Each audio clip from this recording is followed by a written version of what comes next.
Right in the heart of Florence, there is a place of pilgrimage for any art historian.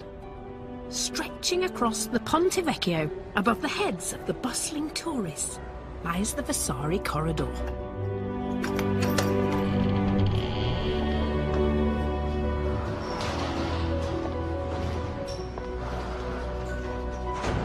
Named after the Renaissance painter and art critic Giorgio Vasari, its plain, whitewashed walls house the greatest collection of artists' self-portraits in the world, dating from the early 16th century until today. This kilometre-long corridor charts the journey of Western art history. A rich and illustrious genealogy. This is a who's who of the great and the good in art, a pantheon of masters. But one thing you notice pretty quickly is there are precious few mistresses. There are 1,700 artist self-portraits, but only 7% are by women. A situation that I found repeated on the walls of the world's most important museums and galleries. Women are models and muses, but there is an absence of female artists themselves. Why is that? Do women lack talent? Or does it speak to a more profound truth about the history of women? Confined, as they often were, to domestic and subordinate roles, starved of art education, forbidden to even gaze on the naked form. In this series, I want to reveal that there were successful female artists whose reputations have simply faded into obscurity. I'll retrieve dazzling female artists from the shadows, whose talent and tenacity overcame almost insuperable obstacles. On a journey from the suffocation of creativity in Renaissance Italy, through the emerging opportunities and continuing frustrations of the 18th and 19th centuries, to a modern pioneer who struck out alone to define an entire landscape, proving for all time that women could be artists with a capital A. This is the hidden story of how women painted the soul and crafted the fabric of the world around us.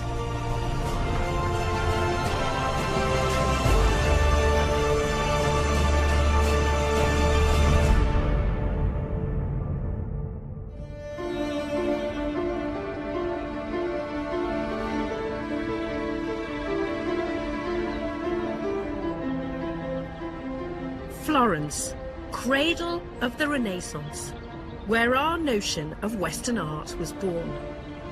In the 15th and 16th centuries, powered by the rich and ruthless Medici dynasty, this city was at the frontier of innovation in learning, architecture and art.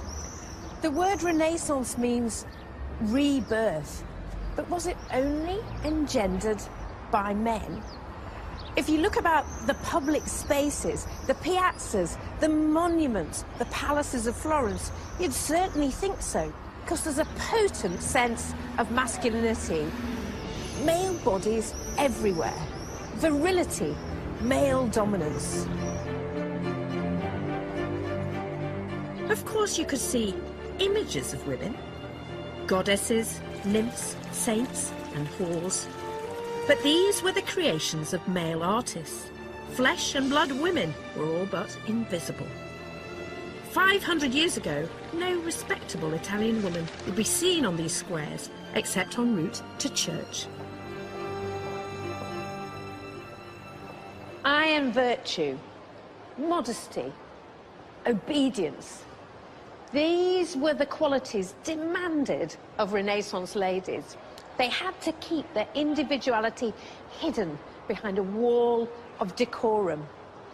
Public life, street life, off limits to chaste virgins and discreet matrons. Female creativity was confined to tapestry and needlework, crafts that were undervalued and overlooked. Real artists were male. This is the world in which women lived, and yet, in the early 16th century, there was one Italian woman determined to break that convention, and in so doing, she would become the first great female artist of the Renaissance. Propecia de Rossi was born in Bologna in 1490. She possessed an absurd ambition to be an artist. But not just any artist. She wanted to be a sculptor. The hammer and chisel are archetypal male tools wielded by artisans and Renaissance sculptors, both muscular and inspired. Women were seen to lack both the physical strength and the intellectual vigour for such a virile art. Any artist or sculptor hoping to make it needed an apprenticeship and then years of training in the workshop. For a woman, every step on that path was blocked.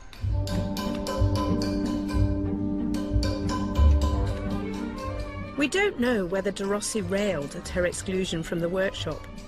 She left no diary or letters. But what we do have are fragments of her early art, and these are concrete proof of her ingenuity in finding a way to develop her skills and outflank the obstacles ranged against her. This extraordinary silver filigree crest is an object of wonder and curiosity, and it has inset in it what look like 11 carved buttons. But the magical thing about this is that these buttons are in fact plum stones, or the stones of nectarines. This is the Madonna of Mercy. And to my amazement, under the magnifying glass, you can see that the Madonna is opening her cloak to a sea of tiny, tiny little faces. What really amazes me is Rossi's skill. Rossi might not have been able to work in stone, but she has taken something, a piece of domestic waste, and transformed it into magical sculpture. Necessity was the mother of artistic invention.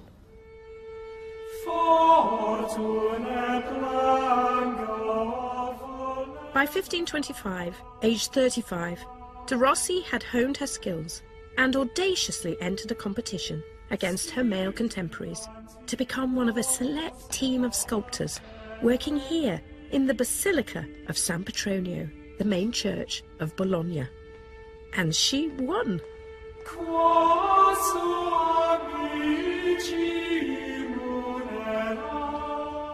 Though you'd never guess it today, judging from where they've placed one of her works.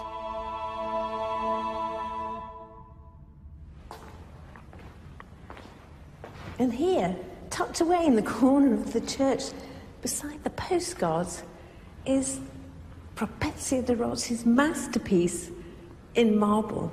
But the obscurity of the setting diminishes none of its power. This is a morality tale called Joseph and Potiphar's Wife. Here, Potiphar's wife, she doesn't even have her own name, is hanging on to this man who's trying to flee away. We can tell that she's a fallen woman because her boobs are hanging out. It's always a bit of a sign as she's rising off the bed to try and claim him. Look at it. It has the power of Michelangelo. Look at the strength of that outstretched arm. Look at the torsion all across the piece. She's the first female sculptor in marble in 16th century Italy. She had mastered what lay at the very heart of all Renaissance art, the nude. But therein lay a problem for de Rossi. It was unthinkable for a modest woman to study and recreate the male form. Why is Propecia not better known? Well, I think Some of the answer is implicit in the marble itself.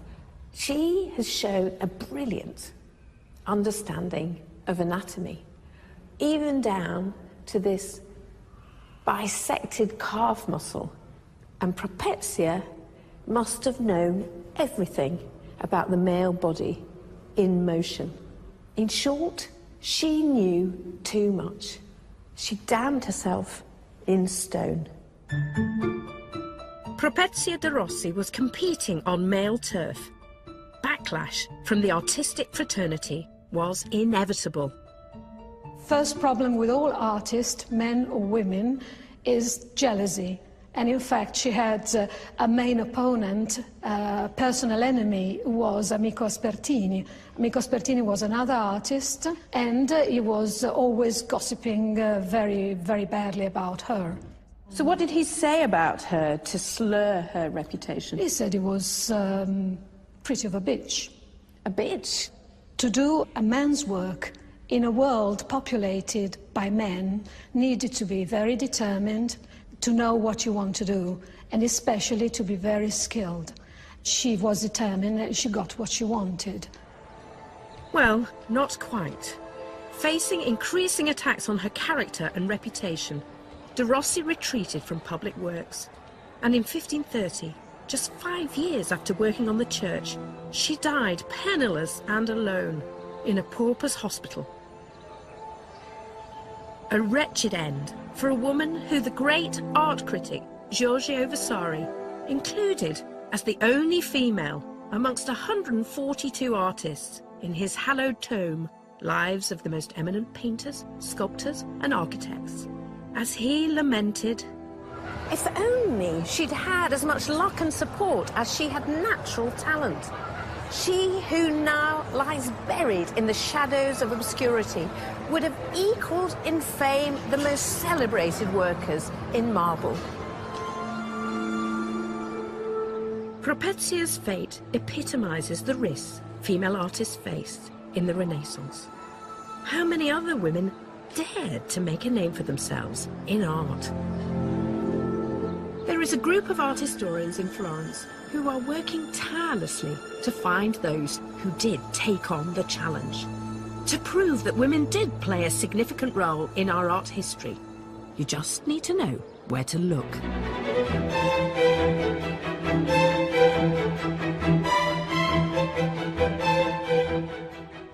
There are scores of storerooms in Florence alone where works of art remain hidden from view. It's here Linda Falcone, director of the Advancing Women Artists Foundation, and her team have sifted through to discover a lost world of female creativity. In these storage areas, you'll find approximately 2,000 works by women artists. So we're talking about paintings, about sculpture, about drawing, and it really gives you an idea of how many invisible works are waiting to be rediscovered and waiting to be restored and presented to the general public. Like 7/8 of the iceberg. Right, exactly. Hidden. We usually talk about the tip of the iceberg. This is the bottom part of the iceberg. with the female contribution hidden away. People are too quick to say, women are no good at art. Why are they no good at art? Mm-hmm. You might assume that women are not on the walls because they just can't do it. Whereas, you know, if we don't see the work, how can we decide? But getting to see it is precisely the problem.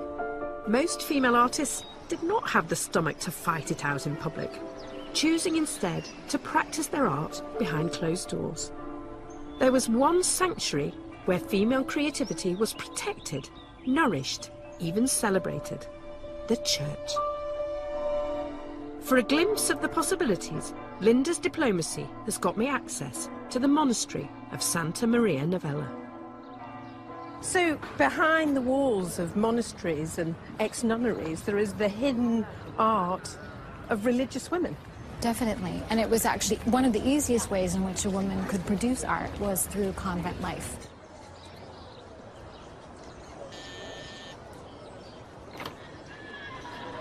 Buonasera.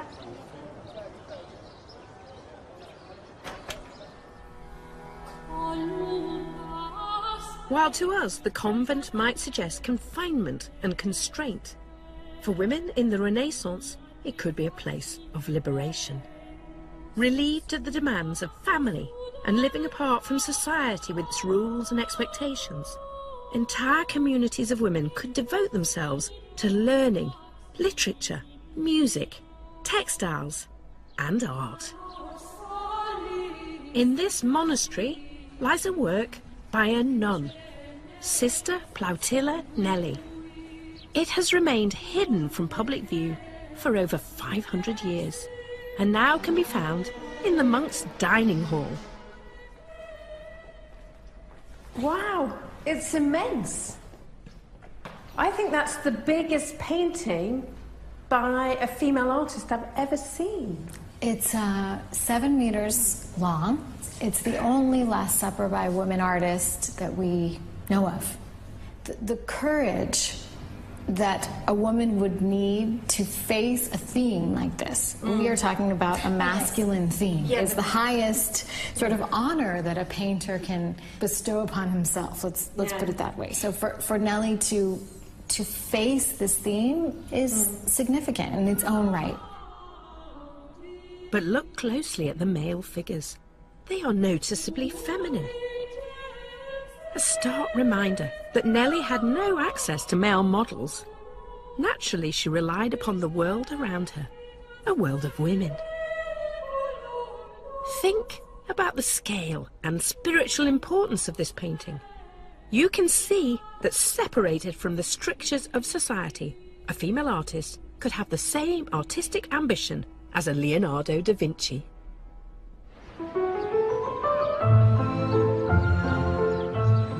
The privacy of the convent protected female artists, but it limited what they could paint and who was able to see their work.